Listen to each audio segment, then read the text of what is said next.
The morning sun rose over the crystal fields of Prime, painting the sky in shades of purple and gold. Stood at the observation deck of the colony's central tower, watching the farmers begin their daily work. The people were peaceful by nature. Their wings caught the morning light, making them look like living jewels as they moved through the fields. For 300 years, they had lived here in harmony, never knowing war or conflict. That peace was about to end. The first alarm came at midday. Was reviewing crop reports when her assistant burst through the door, his crystalline face pale with fear. "Administrator, we have ships approaching. Many ships." Rushed to the sensor room. The screens showed massive vessels entering their star system, moving in precise military formation. She had never seen warships before, but she knew what they were. The designs were brutal and efficient, covered in weapons and armor. 47 ships, each one larger than their biggest colony transport. "Open communications," ordered, her voice steady despite the fear growing in her chest. "This is Administrator of Prime. You are entering peaceful territory. Please state your intentions." The response came quickly. The face that appeared on screen made several gasp. It was a species known throughout the galaxy for their cruelty. The creature's scaled face twisted into what might have been a smile. "I am War Master of the Dominion. Your system is now claimed by the Dominion. You have 72 hours to surrender all colonies, resources, and population. Resist, and we will burn your worlds." The screen went dark. The sensor room fell silent. "Can we fight them?" someone asked. Looked at the worried faces around her. They had no military. Their ships were designed for farming and transport. Their technology was meant for growing food and building homes, not for war. They had tools that could be used as weapons, but against 47 warships, it would be like throwing stones at a mountain. "Send distress signals," said. "All frequencies, every channel we have, someone must hear us." The communications officer shook her head sadly. "The nearest Allied system is 4 weeks away by fastest ship. They will be here in 3 days." But refused to give up. "Send the signals anyway. Keep sending them until they stop us." Over the next hours, the situation grew worse. The fleet spread out, surrounding all 6 colonies. Small fighters patrolled the space between planets, making sure no one could escape. When a civilian transport tried to flee with families aboard, a destroyer fired a single shot. The transport exploded, killing everyone inside. Broadcast a message to all colonies. That is what happens to those who run. You have 68 hours remaining. Surrender or share their fate. Called an emergency meeting of the Colony Council. 12 elders gathered in the tower's council chamber, their usual calm replaced by visible fear. The oldest among them, Elder, spoke first. "We should consider surrender. Our people will live as slaves, but they will live." "Will they?" challenged. "They are known for working species to death in their minds. Our children will grow up in chains. Is that living?" "What choice do we have?" another elder asked.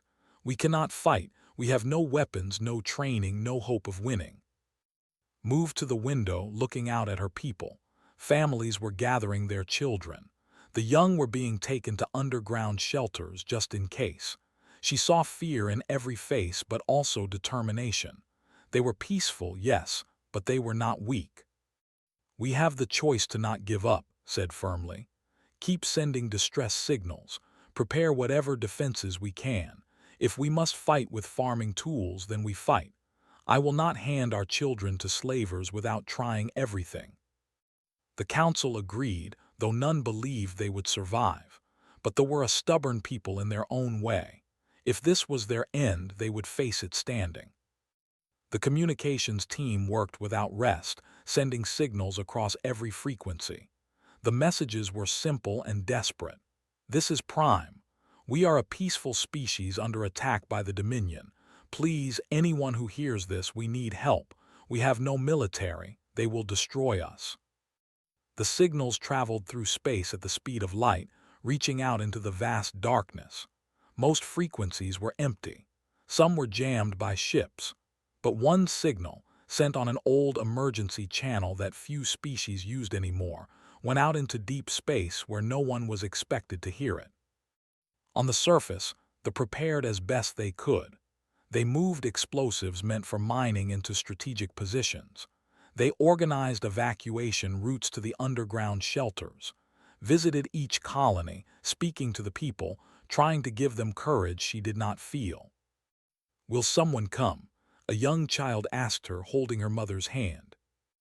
Knelt down to the child's level. "I don't know," she said honestly, "but I promise you this. We will not stop hopping.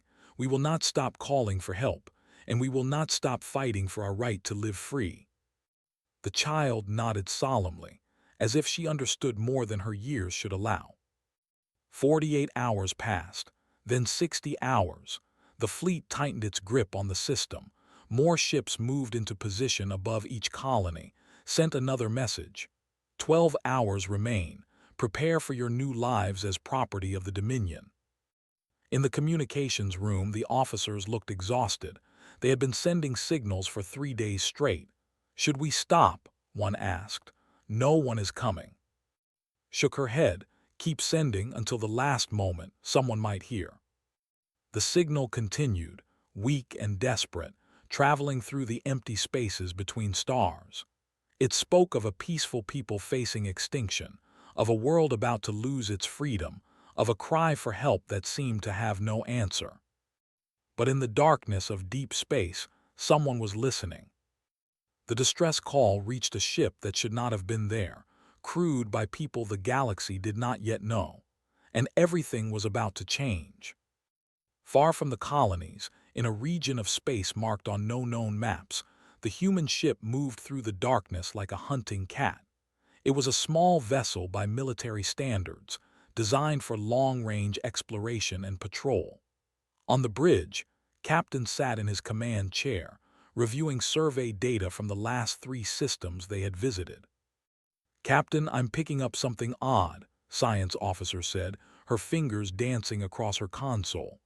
"It's faint, but it's definitely a distress signal." Stood and walked to her station. "Let me hear it." The bridge speakers crackled to life. Through heavy static, a translated voice came through. "This is Prime. We are a peaceful species under attack by the Dominion. Please, anyone who hears this, we need help. We have no military. They will destroy us." The bridge fell silent, ran the signal through her computer. "The message has been broadcasting for almost 3 days. It's coming from coordinates about 6 days away from our current position at standard speed." "6 days," Tactical Officer Minu repeated, pulling up star charts. "Captain, we're not supposed to be out this far. If we respond, Command is going to ask questions." Listen to the distress call again. The fear in the voice was clear even through the translation software. "Do we have any information on the—" "Searching databases now," replied, her screen filled with data. "They're a crystalline species, peaceful agricultural civilization. No military forces recorded. The Dominion—" She paused, her face growing dark. "They are known slavers. They target weak species, strip their worlds of resources, and work the populations to death." "How long until they attack?" asked. Enhanced the signal, listening for more details. "Based on the timeline in the message, they have less than 12 hours before the deadline expires." Minu shook his head. "Captain, we can't make it in time. Even if we push the engines to maximum, 6 days is 6 days. We'd arrive to find nothing but rubble." Chief Engineer Sora spoke up from her station. "Not necessarily." All eyes turned to her. She looked nervous but determined. "The fold drive. It's still experimental, but if I bypass the safety limiters, I can push it beyond normal parameters. We might be able to make the trip in 40 hours. "Might?" Minu asked. "What are the risks?" "The ship could tear apart from the stress," Sora admitted. "The drive could fail completely, leaving us stranded, or we might arrive with half our systems offline. But it's possible." Looked at the star chart, then at his crew. They had been together for 2 years, exploring the edges of known space, mapping new systems. They were technically violating their mission parameters just by being this far out. Going to help an unknown species would mean answering difficult questions when they got home, but had not become a captain to play it safe. "I need to be clear with all of you," he said, his voice firm. "If we do this, we're risking our lives and our careers. Command might court-martial us for abandoning our mission, but I'm going to tell you something I learned during the dark decades." He paused, making sure everyone was listening. "My grandmother survived the colony purges. She told me that the worst part wasn't the fighting or the fear. It was when they called for help and no one came. She said that silence was worse than any weapon. I will not be that silence." Nodded immediately. "I'm with you, Captain." Minu grinned. "Someone has to keep you alive, count me in." Sora checked her engine displays. "I'll get us there, you have my word." One by one, the bridge crew voiced their agreement, felt pride swell in his chest. This was why he served with these people. They understood what it meant to be human. "All hands battle stations," announced over the ship's communication system. "Engineering, push that fold drive to its limits. Tactical, prepare all weapon systems. Communications, send a tight beam message to Fleet Command. Tell them we're responding to an emergency contact and requesting immediate reinforcements." Sent the message, though they all knew help would arrive too late to matter. That was on its own. Sora worked frantically in engineering, reconfiguring the fold drive. "Disabling safety protocols now. Captain, this is going to be rough. Everyone needs to be strapped in tight." "You heard her," ordered. "Lock it down." The ship's engines began to hum with increasing power. Space around them started to distort, bending in ways that seemed wrong to the human eye. Sora counted down. "Fold drive engaging in 5, 4, 3, 2, 1. Reality twisted. The lurched forward, folding space around itself like paper.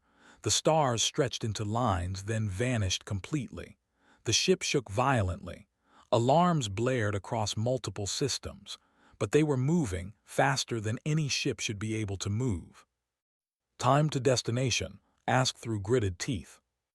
38 hours if the drive holds," Sora reported. "Captain, I'm showing stress fractures forming in the hull. We can make it, but it's going to be close." Back in the system, the 72-hour deadline expired. Stood in the council chamber, watching the fleet move into attack positions. "Keep sending the signals," she ordered, though her voice was heavy with resignation. Appeared on screens across all colonies. "Your time is over. Prepare for occupation. Resist and die." Landing craft launched from the warships, descending toward the colonies like metal locusts. The people gathered whatever they could use as weapons. They knew it was hopeless, but they would not submit without fighting. The first landing craft touched down in the agricultural zones. Soldiers emerged, heavily armed and armored. They expected easy prey. What they got was a surprise. They had rigged the fields with mining explosives. As they advanced, the ground erupted beneath them. Soldiers fell, wounded and confused. From the tree lines, farmers attacked with tools and improvised weapons. They fought with the desperation of people protecting their families. But bravery could not overcome military technology. They recovered quickly, bringing in heavier weapons. They began systematically destroying defenses. Buildings burned. People died. The colonies were falling. Watched from her tower as her world crumbled. She had failed. They all had failed. She made one final broadcast on the emergency frequency. "If anyone hears this, we tried. We fought as hard as we could. Please, whoever you are, wherever you are, remember us. Remember that they lived here once and we were free." She did not expect an answer. The silence of space had said everything. But aboard the, racing through folded space at impossible speeds, heard the message. Tears streamed down her face as she listened to his final words. "We're not going to make it in time," someone whispered. His jaw tightened. "Sora, how much more speed can you give me?" Captain, we're already past every safety limit. I didn't ask about limits, I asked how much faster. Sara checked her displays, her hands shaking. I can give you another 10%, but Captain, the ship might not hold together. Do it, ordered, every second matters. The engine screamed as they pushed beyond their design specifications. The fold around the ship grew more unstable, but they accelerated, racing toward a people they had never met, fighting for lives they had never seen, because someone had to answer the call. Humanity was coming. They dropped out of fold space at the edge of the system with a sound like tearing metal. Alarms screamed across every deck. Smoke filled the engineering section. But they had made it in 36 hours, and more importantly, they were still in one piece. Status report, demanded, pulling himself upright in his command chair. Sensors officer worked frantically at his console. Captain, I count 47 warships, multiple invasion forces on all 6 colonies. They're already on the ground. Captain, I'm reading weapons fire and explosions on the surface. They are fighting. Felt his blood run cold. They had pushed their ship to the breaking point, and they had still arrived too late to stop the invasion, but not too late to end it. Tactical assessment menu, ordered. Menu pulled up ship classifications and weapon signatures. 47 vessels ranging from destroyer class to battle cruisers. Their flagship is 3 times our size. Captain, we're one ship against a fleet. Odds are approximately 5,000 to 1 against us. Then we even the odds, said calmly. Open communications on all frequencies. Let's introduce ourselves. His fingers flew across her console. Channels open, Captain. They're listening. Stood straightening his uniform. He had never met her before, but he had read the reports. They understood strength and nothing else. Vessels, this is Captain of the Terran Expeditionary Force. You are in violation of sapient rights accords. Cease all hostile actions immediately and withdraw from this system, or face military consequences. On the flagship, War Master laughed when he heard the transmission. He had conquered 12 systems and enslaved 4 species. This unknown voice threatening him was amusing. His scanners showed only a single small ship at the system's edge. Unknown vessel calling itself Terran, responded mockingly. I have never heard of your species. You are one ship. I have 47. Leave now, or I will add your wreckage to the debris field. Smiled, but there was no warmth in it. We gave you a chance to leave. You chose violence. He turned to Minu. Tactical officer, light them up. Minu had been preparing for this moment since they entered the system. His targeting computer locked onto 3 cruisers on the fleet's edge. Firing. This main weapon spoke with thunder. Rounds, accelerated to a percentage of light speed, crossed the distance to the ships in seconds. The shields, designed to stop energy weapons and missiles, did nothing against solid projectiles moving at relativistic speeds. The rounds punched through armor like paper. 3 cruisers exploded before could even process what happened. What was that? Roared, his bridge descending into chaos. On the surface of Prime, saw the explosions in orbit. She did not understand what was happening, but the ships were dying. Hope, which she thought was dead, flickered to life in her chest. Ordered his fleet to engage the human ship. 44 warships turned toward powering up weapons designed to crack planets. But the small human ship vanished from their sensors. Where did it go? Demanded. The answer came when they reappeared behind the formation. Minu fired again, this time using plasma lances. Beams of contained energy cut through 2 more destroyers. Then they activated its experimental stealth systems and disappeared again. It's using some kind of cloaking technology, the sensor officer reported. I can't track it. Had never encountered this before. His ships were powerful but slow. The human vessel was small but impossibly fast and could hide from his sensors. It appeared, struck, and vanished before his ships could return fire. Aboard Sara worked miracles in engineering. "Captain, the stealth system is overheating. I can give you maybe 5 more jumps before it fails completely." "Make them count," replied. "Mean you target their command ships, break their coordination." For 2 hours the dance through the fleet like a ghost. It would appear at impossible angles, strike with devastating precision, then disappear before counterattack. Minu targeted communications arrays, command bridges, and weapon systems. He did not try to destroy every ship. That was impossible.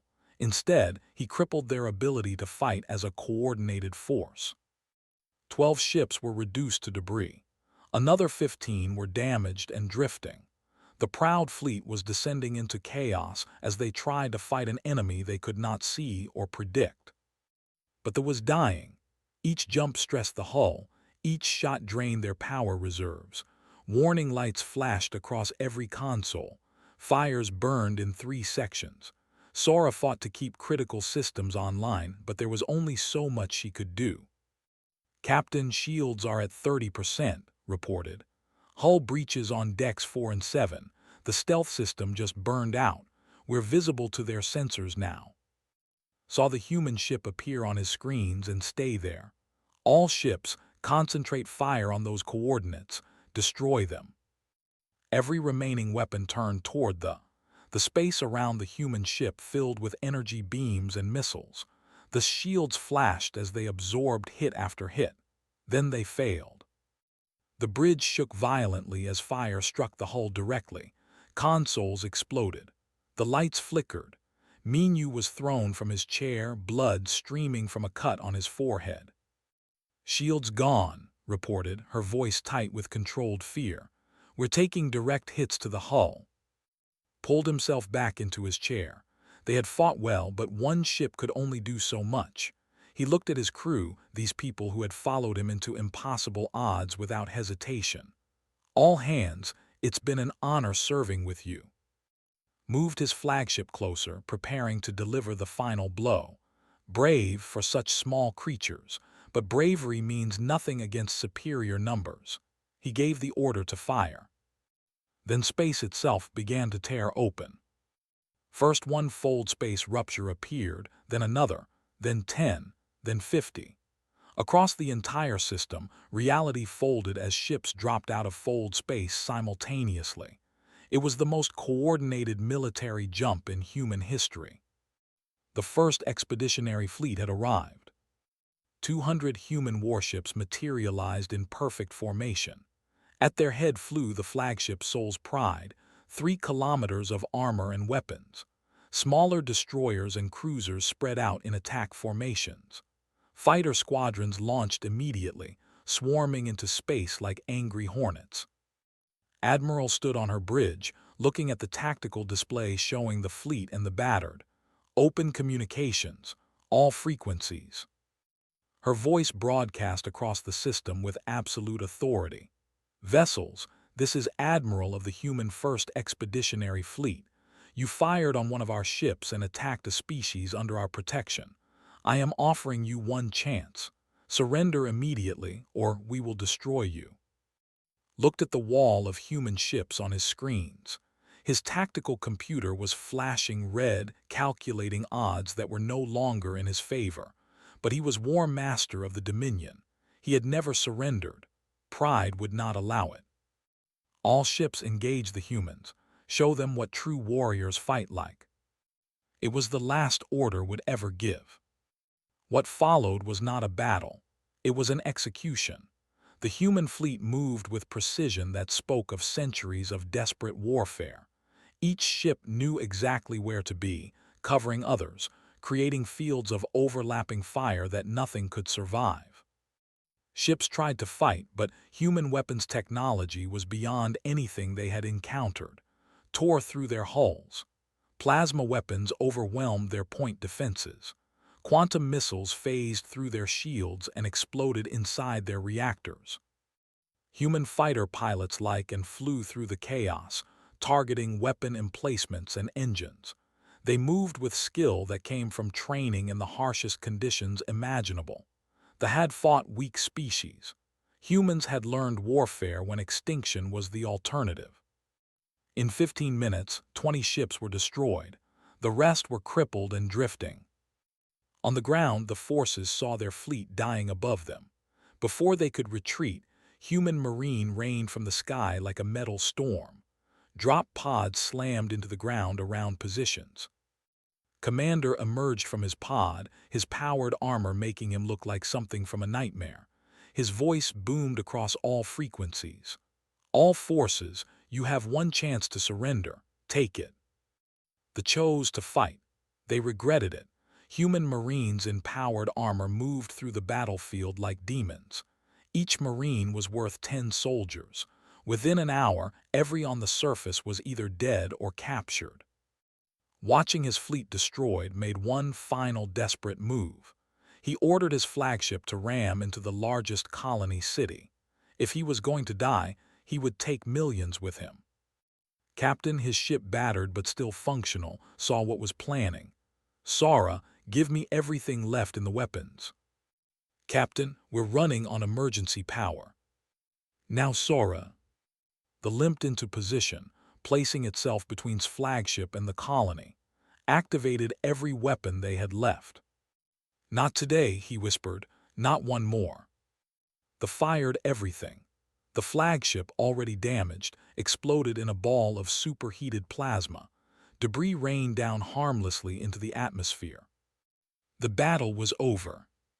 Humanity had descended like lightning, and the threat was ended. The smoke was still clearing when the first human shuttles landed on Prime, stood outside the colony's central tower, surrounded by her people who had emerged from shelters and hiding places. They stared at the strange vessels with a mixture of fear, hope, and confusion. The shuttle doors opened. Admiral stepped out, flanked by 2 Marines in powered armor. She was tall by standards, her uniform marked with symbols they did not recognize. But her eyes were kind, and when she spoke, her voice was gentle. I am Admiral of the Human Expeditionary Force, she said through a translation device. I apologize that we did not arrive sooner. No one should have to face that kind of threat alone. Felt something break inside her. All the fear, all the desperation, all the certainty that they would die alone came pouring out. She collapsed to her knees, tears streaming down her crystalline face. Around her, others did the same. They had thought no one would come. They had prepared to die, but someone had heard them. Knelt beside, placing a gentle hand on her shoulder. You're safe now. We're here, and we're not leaving until you don't need us anymore. Why? Managed to ask through her tears. Why did you come? You don't know us. We have nothing to offer you. Help to her feet. You called for help, that was enough. The council gathered in the rebuilt council chamber 3 days later. The colony was already changing. Human engineers worked alongside, repairing damaged buildings and infrastructure. Medical teams treated the wounded. Marines stood guard, but their weapons were pointed outward, protecting rather than threatening. Captain attended the meeting, his arm in a sling from injuries sustained in the battle. Science officer and engineer Sora came with him. They looked tired but satisfied. Elder spoke first. Captain, we owe you our lives. You and your ship arrived when all hope was lost. You fought an entire fleet to buy us time. We can never repay this debt. Shook his head. There is no debt. You needed help and we could provide it. That's all that matters. But why? Asked the question that everyone had answered. In all our history, we have never heard of humans. You risked your lives, damaged your ship, fought impossible odds for strangers. Please help us understand. Was quiet for a moment, gathering his thoughts. When he spoke, his voice was heavy with old pain. My species almost went extinct 300 years ago. We call it the Dark Decades. Colonies were purged. Billions died. We called for help, sent distress signals across every frequency, and no one came. They listened in silence, beginning to understand. We survived, continued, but we learned something that changed us forever. We learned that the worst part of dying isn't the fear or the pain, it's the silence. It's calling into the void and getting no answer. It's dying knowing that others heard you and chose to do nothing. He looked directly at We swore that if we ever heard someone calling for help, we would answer. Not for profit, not for territory, but because it's the right thing to do. You asked for help. That's all we needed to know. Added softly, we have a saying, never again the silence. It means we will never be the ones who ignore someone's cry for help. A young, no more than a child, stepped forward. She had been hiding during the invasion, had heard the sounds of battle, had thought she would never see her parents again. "Are you staying?" she asked.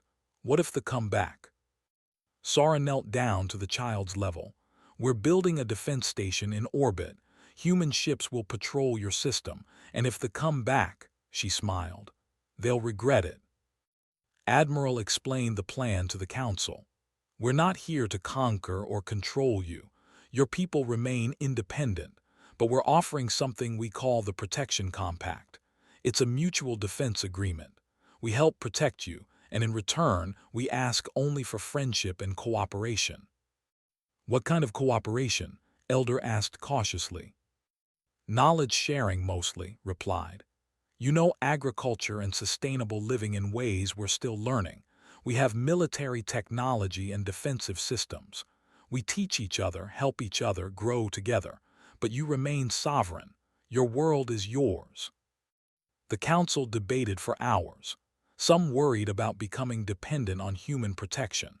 Others feared humanity might have hidden motives, but kept remembering the moment Captain's battered ship had placed itself between its flagship and her people.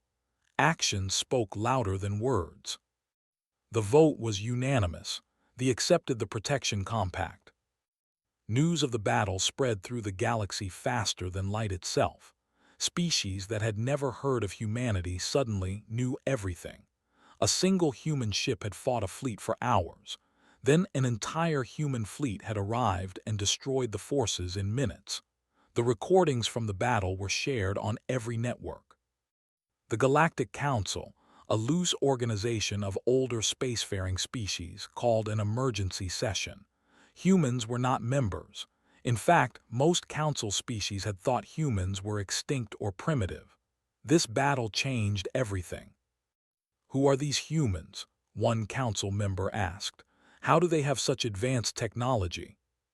"More importantly," another said, "what do they want? No species deploys that much military force without ambition." But the recordings told a different story. They showed the fighting alone, buying time for civilians it had never met. They showed human Marines protecting families, not conquering them. They showed Admiral kneeling beside, offering comfort, not demands. The Dominion sent an ambassador to the Council, demanding action against humanity for destroying their fleet. The Council listened politely, then reviewed the battle data. They had been the aggressors. They had attacked a peaceful species. Humanity had responded to a distress call. They were within their rights to conquer that system under existing agreements, the ambassador insisted. They were not council members. They had no protection. A human representative appeared on the screens, broadcast from the system. It was Admiral. "Then let me be clear. Any species that attacks peaceful civilizations now faces humanity. We don't recognize your right to conquer the weak. We recognize every species' right to exist free from slavery and oppression." The ambassador sputtered. "You cannot enforce morality on the galaxy. You're one species." "One species that destroyed your fleet in 15 minutes, replied calmly. "Test us if you wish. But know this, we have been through hell and we came out stronger. We're not afraid of you." The message was clear. The age of unchallenged predators was over. Back on Prime, human engineers worked with to rebuild. Sensor's officer had volunteered to stay as permanent liaison. He taught Young about defensive systems and early warning networks. In return, they taught him about their agricultural methods and crystal technology. Captain stood in the fields one evening watching the purple sunset, approached, bringing him a cup of their local tea. "Captain, I have a question. What happens when you leave? How do we know others like you will come if we need help again?" Smiled and pointed to the sky. In orbit, the new defense station was visible as a bright star. That station has long-range sensors. If any hostile force approaches, it automatically sends a signal to human space. But more than that, he pulled out a communication device. This broadcasts on a special frequency. Every human ship monitors it continuously. It's what we call the emergency channel. If you ever need help, use this and the nearest human vessel will come. We promise. How can you promise that? Asked. You have your own problems, your own territory to defend. Because 300 years ago, when we were dying, we learned that survival isn't about being the strongest, said. It's about being willing to help others survive. Every time we answer a distress call, we honor the people who died in silence. Every time we protect someone, we prove that their deaths meant something. A message arrived on the device. It was from Admiral. Other species had started broadcasting on the human emergency frequency. Some were asking for help against raiders. Others wanted information about the protection compact. Humanity, unknown to the galaxy months ago, was suddenly receiving calls from across known space. Captain, the message read, your ship is repaired and ready, but we have 17 new distress calls. How soon can you deploy? Looked at then at the working alongside humans in the fields. Tell them the is ready. We're coming. Watched as Captain and his crew prepared to leave. You're going to help them, aren't you? All of them. As many as we can, confirmed. Someone has to. Then go, said. Go and show the galaxy what it means when someone finally answers the call. Show them what humanity means. They lifted off the next morning, heading back into space. But humanity had left something behind on Prime. Hope. The hope that someone was listening. The hope that the next time a peaceful species called for help, they would not die in silence. And across the galaxy, that hope was spreading like wildfire. 3 months after the Battle of Prime, the galaxy was a different place. In a secure conference room on Earth, Admiral reviewed reports from across human space. 20 species had formally requested membership in the Protection Compact. 50 more had made initial contact, and every day more distress calls came in. Captain sat across from her, his ship fresh from another rescue mission. They had saved a mining colony from raiders, stopped a slave ship, and helped evacuate civilians from a collapsing station. His crew looked exhausted but determined. Captain, you've answered 14 distress calls in 3 months, said.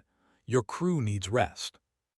With respect, Admiral, they need purpose more than rest, replied. Every time we arrive to help someone, I see it in their faces. We're proving that the silence can be broken. We can't stop now. Understood. She had seen the same thing in her own crews. Humans had found something in the galaxy that they had been missing, a reason to be more than survivors. They were becoming protectors, guardians, the answer to prayers sent into the void. The Galactic Council wants to meet with you, said. They've never invited humans before. They want to discuss your actions. Raised an eyebrow. Are they going to try to stop us? Some will try, admitted. Others see the value in what we're doing. But you should know the Dominion is rebuilding their fleet. They haven't forgotten Prime. Good, said quietly. Let them come, we'll be ready. The Galactic Council meeting took place on neutral ground, a massive station at the center of known space. Representatives from hundreds of species gathered, their forms ranging from gaseous clouds to crystalline structures to beings that existed in multiple dimensions simultaneously. Captain walked into the council chamber wearing his dress uniform. Admiral accompanied him, along with Science Officer. They were the first humans many of these species had ever seen in person. The whispers started immediately. The council leader, an ancient being from a species called the Architects, spoke first. Captain of humanity, you stand before this council to answer for your actions. In 3 months, your species has interfered in 47 systems, destroyed 6 pirate fleets, and killed thousands. You have disrupted the balance of power that has existed for. What do you have to say? Stood tall. I say that balance built on the suffering of the weak is no balance at all. It's oppression with a fancy name. The chamber erupted in angry voices. Some species shouted support, others demanded punishment. The ambassador rose, his scales flashing with rage. Humanity has declared war on the natural order. The strong dominate the weak. This is the way of the universe. No, said, his voice cutting through the noise. That's the way of predators, but we're not predators. We're survivors who remember what it's like to be prey. He activated a holographic display. Images filled the air above the council chamber. They showed human cities burning during the dark decades. They showed colonies calling for help that never came. They showed mass graves and abandoned settlements. This is what happened when no one answered our calls, said. Billions died, entire worlds went silent, and the galaxy moved on like we never existed. He changed the display to show recent rescues, families reunited, a mining colony saved from raiders, children who would have been slaves now free. This is what happens when someone does answer. We're not asking permission to help people. We're telling you we're doing it regardless. The architect leader studied carefully. And if we order you to stop, then we'll ignore you, Admiral said, stepping forward. Humanity answers to our own conscience. We've seen what happens when we wait for others to do the right thing. We're done waiting. An unexpected voice spoke up. It was a representative from the collective, a species known for their neutrality. Perhaps the question is wrong. We should not ask if humanity has the right to help others. We should ask why the rest of us stopped trying. Murmurs spread through the chamber. The continued. 300 years ago, this council debated sending aid to human colonies under attack. We decided it was too far, too expensive, not our concern. We let them die. Now they've returned and they're doing what we should have done all along. They had sent as their representative. She stood now, her crystalline form reflecting light across the chamber. My people would be extinct if not for humanity. They asked nothing of us except friendship. They risked everything to save strangers. If that is wrong, then I do not want to be right. More species spoke up. Some had been saved by human intervention. Others had lost profitable slave operations because humans freed their captives. The chamber divided clearly between those who valued freedom and those who profited from oppression. The architect leader finally called for order. Captain, humanity will not be censured by this council. However, we cannot officially sanction your actions either. Too many members depend on the current system. The ancient being leaned forward. But unofficially, many of us are grateful. The galaxy needs what you're offering, even if it doesn't know it yet. The ambassador stormed out, vowing revenge, but watched him go with calm eyes. Let them try. Humanity had already proven what happened when predators met protectors. Back in human space, the protection compact was growing. The member species had begun training together. Engineers worked with human scientists, creating hybrid technologies neither could have developed alone. Other species contributed their own expertise. Knowledge flowed freely, and every species benefited. But the real change was happening in the minds of prey species across the galaxy. For thousands of years, they had accepted that the strong would dominate them. That's just how things were. But humanity had shown them a different way. Fight back, call for help, refuse to submit. Raiders who had operated freely for decades suddenly found their targets fighting back with human weapons and tactics. Slave traders discovered their routes monitored by human patrol ships. Warlords who had terrorized entire sectors saw their forces destroyed by rapid human response teams. They continued its patrols, but now it wasn't alone. A dozen ships had joined what was being called the Rapid Response Fleet. Each ship was crewed by humans and aliens working together. Each one monitored the emergency frequency, ready to answer any call. Officer, still stationed on Prime, trained young in defense and tactics. Some of his students now crewed human ships, spreading throughout the protection fleet. They carried with them the memory of the day humanity descended like lightning to save them. One evening, received a message from an unknown source. It was a video from a prey species on the far edge of the galaxy. They were being attacked by a local warlord, but instead of surrender, they were fighting back with improvised weapons and tactics clearly inspired by human methods. "We sent a distress call," the message said, "and we're fighting until help comes, because we know now that someone is listening. The humans are listening. Even if you don't reach us in time, we die fighting, not as slaves. Thank you for showing us that it's possible." Watched the message 3 times. Found him in his quarters afterward, staring at the star charts. "Captain, we're 2 weeks away from that system. We need to move now if we're going to help them." "Plot the course," ordered. "Maximum speed." "Captain, we just returned from a mission. The crew is exhausted. Can't another ship take this one?" Shook his head. "Every distress call is personal. Every life we save is a promise kept to the people who died in silence centuries ago. We'll rest when they're safe." The jump to fold space once again. Behind them, Earth's orbital shipyards worked at full capacity, building more ships, training more crews. Humanity was preparing for something larger, because everyone knew they would come back. And when they did, it wouldn't be a single fleet. It would be their full strength. But Captain wasn't worried. He stood on his bridge, looking at the stars streaking past as they raced to answer another call. His crew was at their stations, ready despite their exhaustion. Engineer Sora had kept the ship running through impossible conditions. Tactical Officer Minu had never missed a shot when it mattered. Science Officer had found ways to push their systems beyond their limits. They were human. They had survived extinction.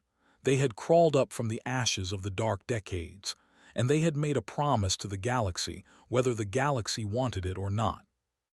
A new transmission came through on the emergency frequency. Another species calling for help, then another, then 3 more. The calls were coming faster now as more prey species learned that someone was listening. Reviewed the messages and their locations. 5 distress calls spread across 3 sectors. They couldn't reach them all, but other human ships could. He sent out coordinates, watched as the response fleet acknowledged and diverted to help. On Prime, a monument stood in the central square. It showed a human and a standing together, looking toward the stars. The inscription was simple. They thought no one would come. Then humanity descended like lightning. Children played around the monument. Both young and human children, the first generation to grow up in a galaxy where hope was more than a dream. They didn't remember a time when the strong preyed on the weak without consequence. They had only known a galaxy where humanity answered the call. Admiral addressed the human fleet from her flagship. "We know they are coming. We know others will challenge us. They think they can scare us back to our corner of space. They think we'll stop helping others if the cost gets too high." She paused, her voice hardening. "They don't understand us. We didn't survive the dark decades by backing down. We survived by standing up. So let them come. We'll show them what happens when predators meet a species that refuses to be prey ever again." The fleet responded with a unified acknowledgement. 200 ships with more building every day. Each one carried the same promise: "We hear you. We're coming. Hold on." Captain completed another rescue mission, then another. They became legendary, the first human ship to answer the call. But it was no longer unique. Hundreds of human vessels now patrolled the galaxy, and with them flew ships from member species of the Protection Compact, learning, growing, becoming stronger together. The galaxy was changing. The silence that had let billions die was being shattered by the sound of engines, weapons fire, and most importantly, by voices saying, "We're here. You're not alone." In his quarters kept a picture of his grandmother. She had survived the dark decades, had lived long enough to see humanity begin to recover. She had died before seeing this new era, but knew she would have been proud. "We kept the promise, grandmother," he whispered to the picture. "No one else will die in silence, not while humanity has ships to fly and people willing to answer the call." They received new orders. Another distress signal, another species calling into the void, hoping someone would hear. gave the order to engage the full drive. They would arrive like lightning, just as they always did. Because that's what humanity did now. They listened, they answered, they protected. And the galaxy, whether it admitted it or not, was becoming a better place because of it. In the darkness between stars, the emergency frequency remained open, monitored by hundreds of human ships, ready, waiting, listening for the next call. And when it came, as it always did, the answer was always the same. "We hear you, we're coming, hold on." Humanity had descended like lightning once. They would do it again, as many times as it took, for as long as species needed help. The age of silence was over. The age of protection had begun. And it started with a single ship, a desperate call, and a captain who refused to let anyone die alone.